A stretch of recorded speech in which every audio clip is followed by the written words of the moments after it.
Good morning, true crime friends. Guess who's back? It's me. Oh my goodness. I have been so sick for so long. I thought I would never feel better again. But now, yes, I'm still a skosh congested. Oh, but I am back. I am back here with all of your latest true crime gossip. Oh, first of all, I always forget to say it. Please like this video and subscribe to the channel. We just hit 5,000 subscribers. That is mind-blowing to me. Thank you so much to the faithful listeners and watchers of this channel, this madness that I call a YouTube channel. I'm so thrilled that you're here. Sit back, relax. Let me tell you what's going on in true crime. First up today, the boy in the box trial. You remember the boy in the box trial? Ronan Ferriter down there in Florida. Child, his family lived in a fancy neighborhood. They had $1 million house, but Ronan was poorly behaved. He was an adopted child from like Korea or someplace like that. He and his sister, and the sister was fine. She was lovely. She was doing everything she was supposed to do. But Ronan was acting up. But listen, I have sons. Sons act up. The parents, though, they didn't take it that well. So what they did was they built like a room in the garage with air conditioning, okay, but no windows and a camera in the ceiling and a bucket in the corner for the bathroom. So you're not supposed to do that. And they kept him locked in there for the majority of the time for like 2 or 3 years. It was a bad situation. Here's the crazy thing. It's terrible if you do this to your child, right? If you're doing this to your child right now, I'm gonna need you to pause this video and go unlock that door and let him out and turn on the heat or the air conditioner and let him have a regular breakfast. Even though he's poorly behaved, you're gonna have to find another way. But these people, obviously, they didn't see my video, so I could not warn them. But the father went to trial first. But because he had a Ring camera in the ceiling to keep an eye on his son, sir, in addition to recording your son, you were also recording all of your bad behavior. That's a bad move. And so the evidence that they used against him was the Ring video that he created. Sir, talk about hoisted on your own petard. So look, he goes to trial. They offered him a plea deal of like 2 years. And he was like, nah, I think I can get off. And so he went to trial, and now he's going to be in prison for 5 years. Oops. Word on the street is that he's not adjusting well to living in a box. Imagine the irony. You've lost all of your money, all of your standing in the community, your home, all of your children. Oh, yes. All of his kids are gone. The older 2 or 3 don't speak to him at all. The youngest child, because they had a very young child at the time, they had to give up for adoption. Imagine that. You adopted a child and treated him poorly. Y'all finally had a biological child and had to, his wife's mother has now adopted that child. So the father, we watched him get convicted earlier in the year. There's a playlist that covers this entire case, the state of Florida versus Ferriter. Now, Tracy Ferriter, the wife, his co-conspirator, is going to trial. Ma'am, you need a plea deal. You need a plea deal so bad, but do you think she's going to take a plea deal? Apparently, she's not that smart. She looked at her husband's case and she's like, see, what I'm going to do is I'm going to do the exact same thing, only it's going to work for me. Ma'am, that, what, I done talked my throat dry. Hang on. Ma'am, that's not gonna go good for you. So she's like, instead of using my husband's lawyers, I'm gonna use some different other lawyers. You know who she wants to hire? Mark Shiner and Heidi Perlette. Y'all remember Mark and Heidi? Mark the Shark and Mighty Heidi from the state of Florida versus Travis Rudolph. They probably took that case. They were on court TV before, and they got Travis Rudolph off, and so they could probably set me free. Here's the difference. Travis Rudolph wasn't guilty. Y'all, ma'am, we've seen the videos. We have some highly sensitive recording devices, not Ring cameras, our eyes. We saw with our very own eyes and heard with our very own ears all the terrible things you said to this child. So she's like, Your Honor, I would like Mark and Heidi to do my case. Mark and Heidi were like, yeah, we'd love to. That sounds great. We would very much like some of your money and to defend you in a court of law. But here's the thing, we're busy. They're like, we could do it, but we'd need more time. And the judge is like, Heifer, nah, you've had enough time, Heifer. And so the judge was like, you need to come back here. This was like 10 days ago. Heifer, you need to come back here in 10 days and show up with your lawyer. And don't bring Mark Shiner in here talking about he needs more time. You know what she did on the 10th day, which was yesterday or the day before, very recently, she showed up in court with Mark Shiner. Mark Shiner was like, Your Honor, I'm going to need more time. Heifer, didn't the judge tell you, don't bring Mark in here talking about you need more time? But that is exactly what you did. She don't listen good. I mean, she need to go to jail on the strength of she don't listen. Apparently, rules don't apply to her, or she thinks rules don't apply to her. She's really not going to enjoy prison. My personal opinion, not that anybody asked it, but my personal opinion, she's really, really not going to enjoy prison. They say her husband is not adjusting well to prison. Poor little Tink. Oh, well, you got 5 years to get used to it, though. It's only been a few months. Your son did, what, 3-4 years in the box? Sir, you're going to be fine. Because you know what? People are probably not screaming at him it's prison. They probably are screaming at him every day, just like he screamed at his son. But at least he has a real toilet and not a bucket. We hope. I don't know what prison conditions are like in Palm Beach. Palm Beach is like fancy. Do they have fancy prisons in Palm Beach? Oh, but prisons are run by the state. Ooh, Mr. Ferriter, I would say sorry you're in prison, but sir, you have earned every second of that time. So go on, enjoy your little prison stay. Good luck to you, sir. Look, in Adelson news, Don Adelson, Grandma Donna, still locked up down there in the Leon County Jail. Hang on. And Gigi McKelvey over there on the Pretty Lies and Alibis podcast. Oh, Gigi is out here doing the Lord's work. Gigi is like, I have gotten all the reports. And so apparently they check on Grandma Donna every hour, every 15 minutes.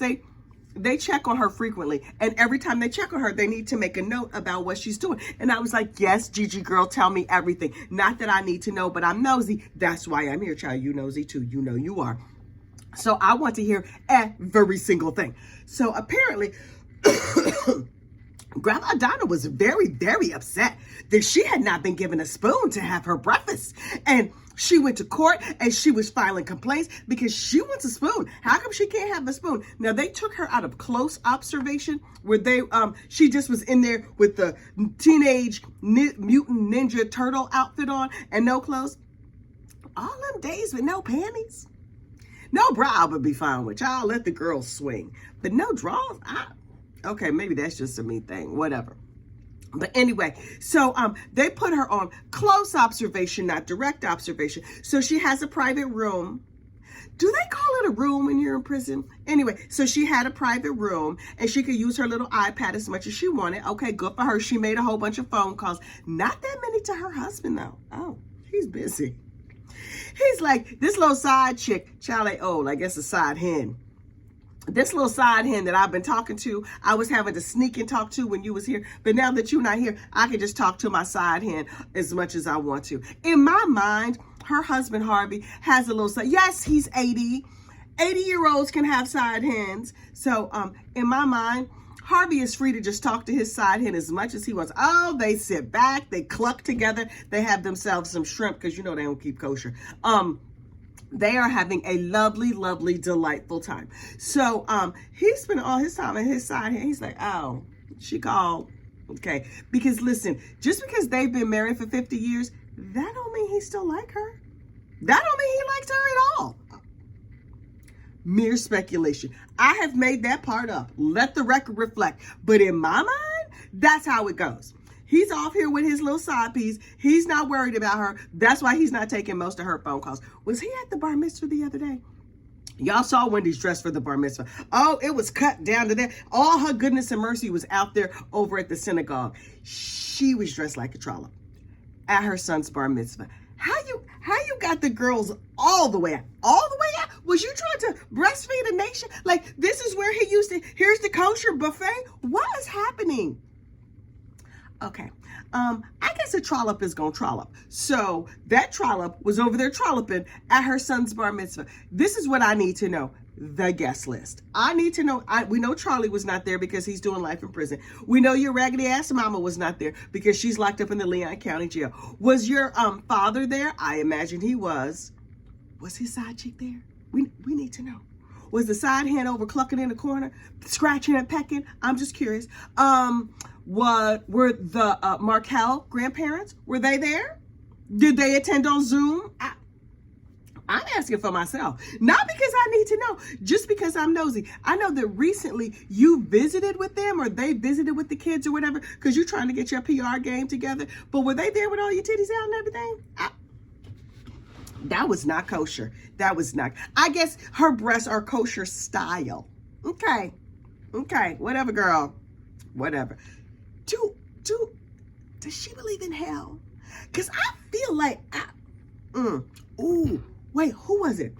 Was it June? Was it, I think it was also Gigi over there at the Pretty Lies and Alibis, was reviewing the police interview from June Chumba, who was, Charlie Adelson's girlfriend when he was free. June girl, I'm gonna need you to raise your standards. She was like, he was wonderful. He was perfect. I loved him so much, except for he had a lot of side women, and sometimes he would scream and yank me around, and he was cheap, and he had a baby with somebody else while we were together. But other than that, he was a gentleman. Ma'am, I'm gonna need you to raise some standards. No. Ma'am, I'm gonna need you to get some standards, because that is no standards at all. She knew he had another girl in the Philippines. She was fine with it. She knew he cheated all the time. She was fine with it. She knew he was doing drugs. And then she heard that he might be associated with an unaliving. But she still thinks of him as the man of her dreams. Ma'am, I'm going to need you to wake up. That is not a dream. That is a man of my nightmares. Now, listen, that's just me. But you know, I have these pesky little things called standards. I let them stand in my way all the time. You might want to adopt a little some of that. The other case that's coming back today. Oh, this Treehouse murder case. Child, the Treehouse murder case. Now, this is the state of Florida versus Franklin Ty Tucker. Ty's middle name is Tyrone. Woo, you better call Tyrone. Tyrone is accused of an unfortunate unaliving that took place in a tree house that was not really in a tree and was not really a house. But we gonna call it, look, they call it a tree house. I call it a tree house. It was like a bunch of platforms built up around a trailer that some unhoused people lived in, and they had furniture in the tree house. Who knew you could have full, like, grown up? Somebody lived in the treehouse. She was, I guess, if you live in a treehouse, you're technically not homeless. You live in a treehouse. Okay. So weird. Anyway, the lady Paula Belamonte, she was enjoying some narcotics because she was in the sales and marketing of narcotics, but only crack, not everything. She just enjoyed a fine crack with her pinkies out. We know her teeth was out. I don't know if her pinkies was out. Her teeth were absolutely out. So somebody came in to rob her, and she was like, "Ooh, take this stuff." And then her landlord, her tree lord, what do you call it? So whatever. Her tree lord, Matthew, runs up the stairs and said, "Paula, what's going on? Ooh, protect the crack." And then the robbers, unalived, by like punching and stabbing and whatever, her tree lord, and then he died. And then the cops arrested these two dudes. They arrested Detroit Wilson. Detroit. Ooh, I love that name. Now, that's his nickname, but I still really love it. And they said when they went to look for him, there was like 4 or 5 Detroits living down there in Key West. It's a whole bunch of people from Detroit who now live in Key West. Duly noted. Note to self, I'm not going on vacation in either Detroit or Key West. Okay. Anyway, so Detroit got arrested, and he was like, yeah, one of the people did it. Might have been Ty. Yeah, sure, great. The getaway driver is like, you say I could go home with only probation? Yes, it was Ty. And they were like, okay, we're gonna need some evidence. He was like, yeah, you're gonna have to take my word for it. There's no real evidence he was there. There's a videotape of the crime, but you can't see anybody on the videotape. There's no DNA. There's no nothing that shows he was there. But this dude who took a plea deal, who got a plea deal for saying it was Ty, he says it was Ty. But the woman, the victim of the crime, not the dead one, the alive victim, Miss Paula Belamonte, the narcotics sales and marketing representative, she says it wasn't Ty.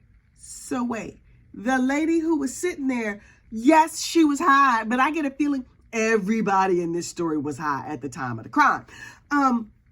She says it wasn't him. And now she's going to testify in court that it wasn't him. Here's the thing though. She's a little bit sick. This crime happened several years ago. Number one, I'm kind of shocked she's still alive. Number two, she's at the hospital because she's not feeling that good because apparently rampant use of narcotics is not that good for your health. Is there a Surgeon General warning on the side of crack? You know how they put it on cigarettes? Like, if you smoke this, your lungs might turn black and your teeth might fall out or whatever. I don't know what it says because I never read it. But on the side of crack is small. How is it packaged? Is there room for a label? Maybe there's a warning label on crack, but because the vials are so small, the writing is so small, people get high and can't read it. So had she read the warning, she might not have imbibed in that narcotic. But you know, Heifer ain't have no teeth. You know she ain't have no glasses. Anyway, so she's in the hospital. And so she can't come to court to testify. And so she's going to testify over Zoom that, it was not him. I was there and I laid my eyes. Yes, I was high. I was super, super high. Do you have some crack right now? This is what I think her testimony is going to be. I would enjoy a nice hit of crack right now. In lieu of that, since I am in a hospital, they have me on some other nice narcotics, although I prefer the smoking kind. But okay, fine. I'm just going to take this nice IV of whatever. Also, it was not him. Why is this the case? Why are we in court right now? What are we doing? But so she's going to testify remotely. The judge says she can come and testify remotely. Okay, I'm going to be perched. I'm going to watch. Is she going to have her teeth in? No. Spoiler alert, no, because I get the feeling she don't have none. Like, she doesn't have real ones. She doesn't have false ones. I think she has. Did I make up that she doesn't have teeth? We're going to have to see when she goes to court because in my mind, she does not have teeth. But it just occurred to me now, I might have just made that up. I thought I remembered her having bottoms, but not tops. Y'all, we're going to see. We're going to see. I tell you what, they not good if they there. But whatever. Last but certainly not least, the Murdaughs. Listen, Moselle, the property where Paul and Maggie were unfortunately unalived, is up for sale. Who is, again, because it is sold time and time again. It's a whole bunch of acres. And the first buyer was like, I would like the land, but not the murder sheds. And so he's like, you can have that house and then murder sheds. That's all you. So apparently they have subdivided the land. So they're keeping all like the swampland where the hogs live and where you can hunt doves and pigs and pigeons and ducks. And I don't know what they hunt because I'm super not into hunting. So I hunt down at the shop, right? I'm flipping through them packs and meat and seeing what looks lean. That's all the hunting I do. But apparently these folks get guns and stuff and they go out and hunt. Good for them. So, because that's how they roll in South Carolina. They be killing dinner. I kill dinner sitting at this table with a fork. That's how I kill dinner. But they actually get a gun and kill dinner. That seemed like a lot of work. Anyway, so the house where Alec Murdaugh was post unfortunate unaliving, and then the shed and the barns and stuff where the whole situation went down is for sale. Who is buying this haunted property? First of all, I would like to think that if I was unalived in a place that I loved, because apparently that's a place that Paul loved, he could just go and spend all of his time there when he's not over haunting his daddy over there in prison. Because I guarantee you, he spent a little bit of time haunting his daddy in prison. But his daddy is a sociopath, so he probably really does not mind. He's like, oh, hey, Paul, hey, Maggie, how y'all doing? How's things going for you over there on the other side? Okay, cool. Listen, I'm going to go talk to some of these guards and do some other illegal stuff, even though I'm still here in prison. I'm going to see y'all later. And they're like, Right.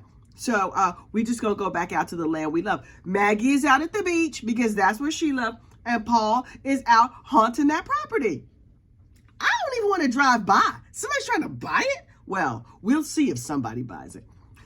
Somebody took the non-haunted portion. They're like, we're gonna keep this. All of them ghosts, the lights is flashing, the dogs is barking for no good reason.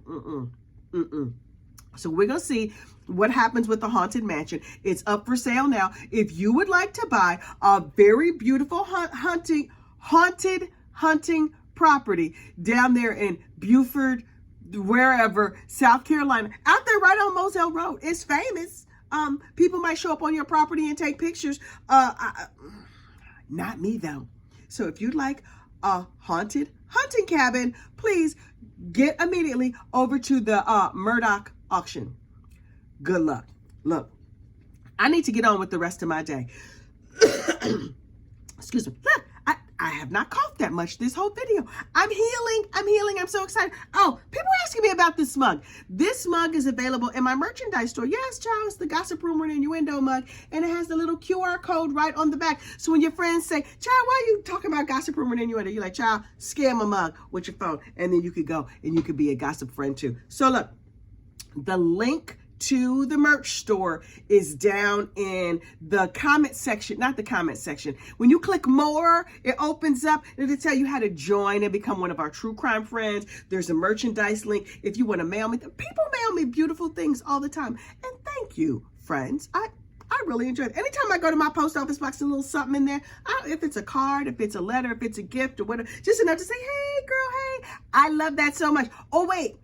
I am often in other chats, right? I'm over there in Brandy Churchwell, the 13th year. Oh, I love me some Miss Brandy. But I'm also in the chat for Grown Woman Vibes. I'm over in the chat for, whose other chat am I in? Grown Woman Vibes. Oh, Real Talk Bougie. Chow, I love them. But if you see me, drop the little yarn ball emoji, because that's what we do around here. We drop little yarn balls and just say, hey, we don't want to disturb nobody else's chat. And if you cannot find the yarn ball emoji, that's okay. Drop a brown heart, because we love little hearts, and I'm a little brown girl. See how that works? All goes together. Okay, listen, y'all have a great day. I need to get some work done. I'll see you soon. Bye.